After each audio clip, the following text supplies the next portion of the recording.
What about speech that has no idea content whatsoever?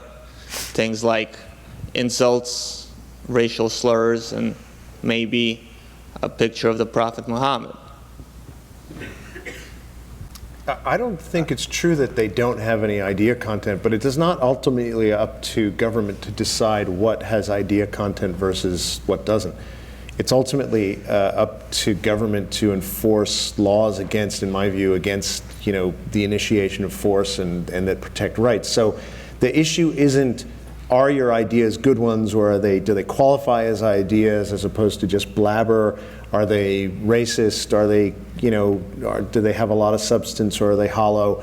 That's not ultimately the question. The question is, you have the right to speak, you have the right to speak your mind, you have the right pretty much to say anything you want, so long as you don't violate the rights of others. And I mean, that's it can be a complicated question, what constitutes a violation of rights, but it doesn't turn on the content of the ideas. And I think it's wrong to say that racist speech has no ideas. It's not really true. They're bad ideas, but they are ideas.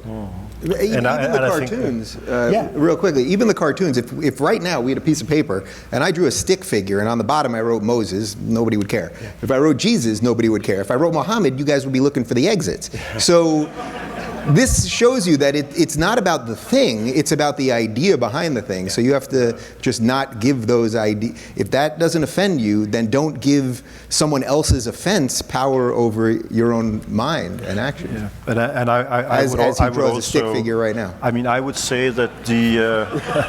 Come on, I'm going to step off stage for a moment. No, but the most famous of those cartoons, that is of the Prophet Muhammad with a bomb in his turban, is very specifically expressing an idea.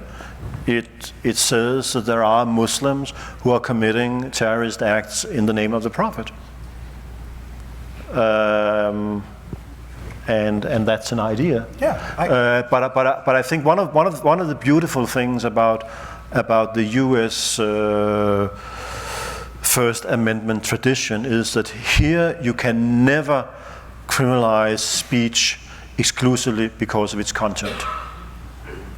I would love us to have that kind of principle in Europe. You can talk about the effect of speech, but you cannot say just because of the content that something should not be allowed to be said.